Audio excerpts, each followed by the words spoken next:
Welcome back, friends. A new season of Love is Blind has begun, and I'm here to talk about episode 1, review, watch it with you, give my predictions on what I anticipate is going to go down this season, and then I'll probably come out with another video soon, kind of summarizing the next couple episodes. I'll only be watching the first episode, so if you're already ahead of me, you probably know whether I'm correct or incorrect about some of these predictions. For a little bit of context, if you're watching this video and you normally watch my videos, you know that reality TV is not really in my niche of content that I report on. Before my channel started growing, I was actually talking about Love is Blind way back when. A bunch of singles get into rooms, but they can't see each other, and then they kind of date everyone and decide if within a couple weeks if someone is going to get married. This season is taking place in Denver, Colorado, which is of special interest to me because I grew up in Denver. So I don't know, guys, there's something weird about Denver. And I say that from someone who lived there for most of my childhood.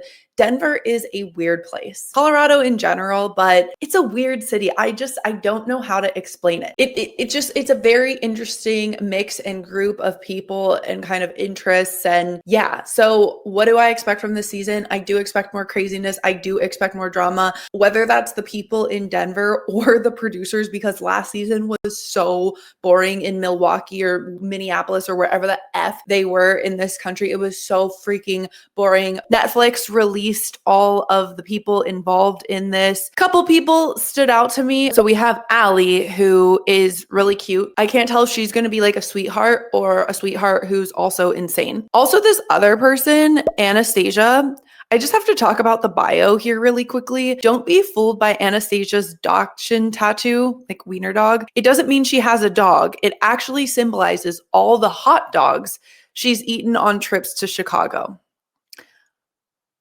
What the fuck? Like, that's your fun fact. I just watched the intro and I try not to pay too much attention to the intro because I don't want to spoil things for myself, but I do feel like they're definitely teasing a lot of drama to come. I try not to pay attention to who was involved, who was engaged, whatever, but I definitely think they took our feedback about a lack of drama last season, shall we say. I'm curious why each of you chose this particular way to try and find love. Because they want to get famous. It takes great risk, and I'd rather risk my eyes than just use my heart. Wow. Man, people really use ChatGPT to give their statements. Just being with other family. You're gonna break the mold. First of all, I feel like Edmund is going to be an interesting character. He's already kind of welling up. There's clear that he has a past. He's been through difficult things in his life. I feel like that can usually come through and make a really strong person or maybe a slightly unhealed person. Vanessa Lachey being like, Your past does not have to define your future. like, what do these freaking hosts get paid for? What do they get paid for? Why are they here? To say shit that we've all heard before. And there's a good chance that I'm gonna go blind. This experiment is so much more to me because it simulates what my life could be like when I do lose my vision. So this is important. We have Madison. She, according to her bio, has a blinding eye disease, which could cause her to one day lose her vision. Love is blind and I might be too. So I need to find someone that can stimulate my brain outside of physicality. Wow, that's definitely taking the show's theme to a whole nother level. I'm very interested to hear how this goes in the pods. So the pods are opening and we're getting a look at some of the contestants. Like I said, there's going to be medical issues. It seems like one of the guys has a kid. There's people who have been cheated on in every relationship. So they're setting it up for the incredible baggage that people are coming into the pods with. They go into the pods, they have these literal blind dates, and then they feel out who they want to get to know, who they want to talk to more. I have a big heart and I want to give it to somebody that deserves it. I want to give it to somebody. Okay, so I have a feeling that Casey is going to potentially be a problem this season. Just a little feeling. She's been cheated on in every relationship. She's really cute. She's the comedian of her friend group. She's looking for a sarcastic guy. What's her personality going to be like? Was being an Asian American man in a predominantly Caucasian area. Okay, so we're getting a good look at Patrick. He seems to be spotlighted here. He's struggled in the past in a predominantly white area. While Denver has become increasingly more diverse in recent years, growing up there, hair. It was very white. So he actually goes into another pod and speaks to another woman named Anna, and they have this really interesting dance around ethnicity. Anna is of Chinese descent. She talks about how her parents are from another country and she speaks another language, and he talks about how his parents are from another country and he speaks another language. And I'm very curious to know if this is something that the producers are asking them to do so that the cat isn't out of the bag, shall we say, with the whole identifying characteristics, since this is supposed to be a social experiment. Love is supposed to be blind. Curious to know what you guys think, but the way around it, like, nobody talks like that. Anna does seem funny though. I feel like these two could vibe. My feeling from Patrick is that he is a nice guy and may have been in the nice guys finish last category. Seems like he would do well with someone who's down to earth, sure of themselves, and also a little funny and bubbly. And Anna seems like a good candidate for that. And you don't sound like you're homophobic or racist. No. One thing I'm interested in knowing about with this season is how much like social commentary, political identity is going to come up. It has been coming up more increasingly, obviously, as this country gets more polarized. It did make or break a few relationships in the last couple of seasons. And right off the bat, I guess you can tell if somebody sounds homophobic. I didn't know you could sound that. Denver, Colorado, it is a blue state in the most recent elections, but historically it was very red. And I will say you have that diversity. You have really conservative, very religious pockets of Colorado.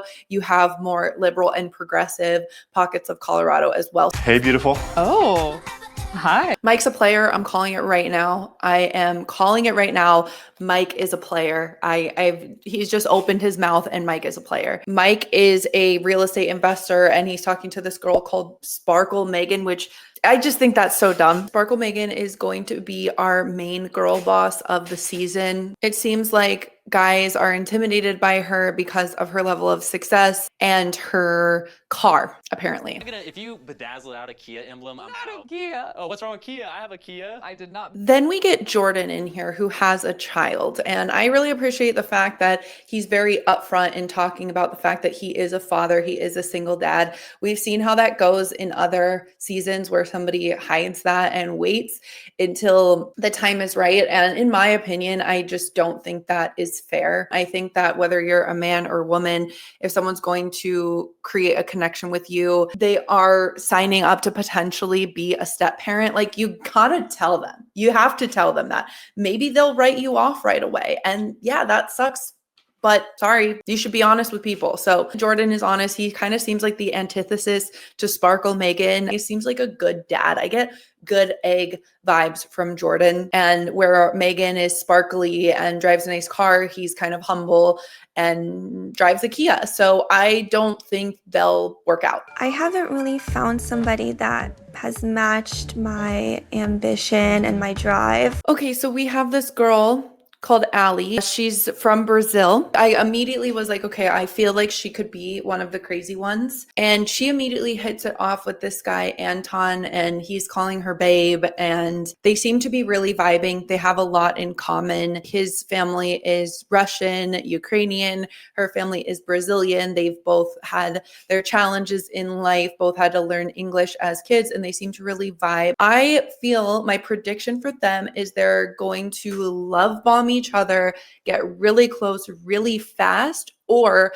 they're going to be involved in some sort of three-way love triangle. I want to think Anton is a good guy, but I feel like Anton might have player tendencies, and I feel like Allie therefore might have some crazy tendencies. So we'll see what happens. They both seem like sexually charged beings that are very much vibing with each other, and I think there might be a codependency, love bombing, messy situation that develops. That's my prediction, though. It's like a really poor state. All my life, I've been in the foster care system. Okay, so another spotlighted character is Edmund. He is really vibing with this girl, Calabria. And as I said at the beginning, which I'm seeing now play out, is Edmund's clearly had a tough life. He has a lot of baggage. It sounds like this poor man has been through a lot growing up in the foster system. And when he speaks about a teacher that really supported him and went above and beyond, he gets very emotional.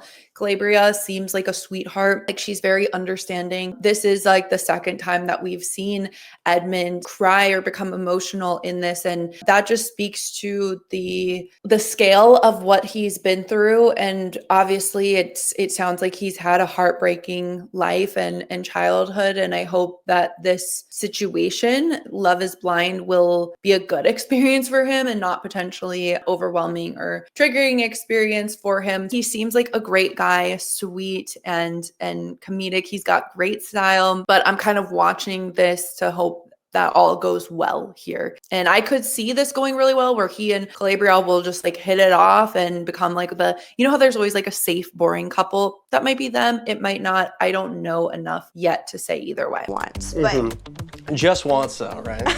Just once. from you. Okay, so next we're watching Joe, who seems like a good guy, but also could be a dummy in a way that hurts people.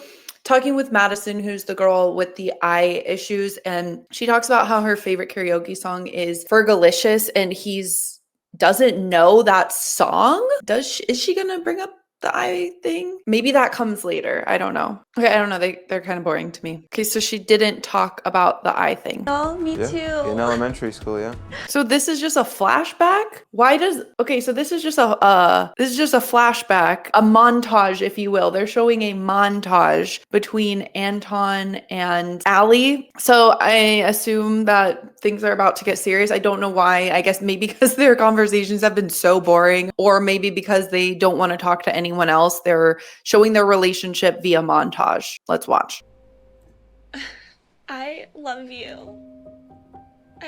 Okay. I love you in the first episode. I appreciate you sharing that with me. And Oh, that's we don't like that. So she says she loves him. He loves her. There was a little bit of a fake out there. I wasn't sure if he was going to say yes. And let's see what happens next. will you spend the rest of your life with me? So we have a proposal. I guess there is no love triangle as of my prediction. There still could be once they get out of the pods. We know why they're doing this. They want a bit more of an interesting season. I think everyone complains that the pods feel too boring, that they move too slow. So they're showing us that one couple is already engaged. Maybe that means they're actually going to spend less time in the pods overall. I'm not sure. I was a little bit surprised by this. I do think there might be more drama coming from these two later. I really don't see them as that safe, boring couple. Let me know your thoughts in the comments. And I think they're kind of interesting. So I'm kind of sad we won't see them again until we're out of the pods. But hopefully that means this year that we're spending less time in the pods. That's all I got to say. So Jordan is a good dad. I think Jordan is a really good dad. And he's crying a little bit because he's not with his son. And I like him. And I guess he's vibing with Sparkle Megan. A lot of other ways, and I just don't see our lifestyles really meshing. So I called it because he drives a Kia. I know that maybe because they kind of went over all the lifestyle things first, they're not gonna connect. I think Jordan is a great guy and deserves a great girl, but I don't think that person is going to be Sparkle Megan. So Sparkle Megan is vibing with Mike, who may be a player. We don't know. I mean, I see it. I think they both like money. They both care about their careers. They both are into health. She just seems very like monotone, if you will. I'm waiting, to be honest, I'm waiting for the sparkles to come out. Mike seems smooth and charismatic and charming. I do think she'll ditch Jordan soon and he'll be sad about it, but hopefully he'll find a good girl, maybe like Casey or someone for Jordan. Interested to see where this goes with Mike. I do think the girls have a good intuition. I think I have a good intuition. I think he's coming off as a player Differently than what your parents did. Okay, so not only does Megan have Mike, but she also has Blake. Blake, what is Blake's deal? Blake is 34 years old. He is an accountant. He's very serious about finding a partner. Blake and Sparkle Megan are able to bond on the fact that they both lost their fathers. These moments typically bring people closer, moments of vulnerability. I don't feel like we really know Blake that well in terms of his personality. He seems like a nice guy, but our girl Megan has like 3 guys in her rotation right now. And with this episode, I'm noticing we're really not meeting a lot of the people. Like typically in Love is Blind, we kind of go through all these little hellos, even with people whom we never see again, but maybe they're trying to save that to make it less boring and to make the pods go faster. Maybe we're pretty much only seeing people who are going to become couples later. All right, so we have our first engagement, Ali and Anton. Let's go. Oh man, not cool, Netflix. Okay, so Netflix basically ended the episode before we saw the reveal because they want people to keep freaking watching. I'm gonna go watch the rest of these. I'll probably create another video that summarizes the next few episodes with thoughts rather than doing more of a react and watch along. If you like this video, please like and subscribe. Comment below telling me that you're here for Love is Blind Season 9. Feel free to check out my other videos, a little bit of a different genre and niche. If you're interested in connecting on Patreon, I do exclusive watch-alongs, full episode reviews. Shout out to my Waffle Party VIP members, and thank you so much to all of my other patrons. I'll see you next time. I'm going to go dive into some more Love is Blind. Let me know your thoughts on this season. Let's get back on track. I'll see you next time. Bye.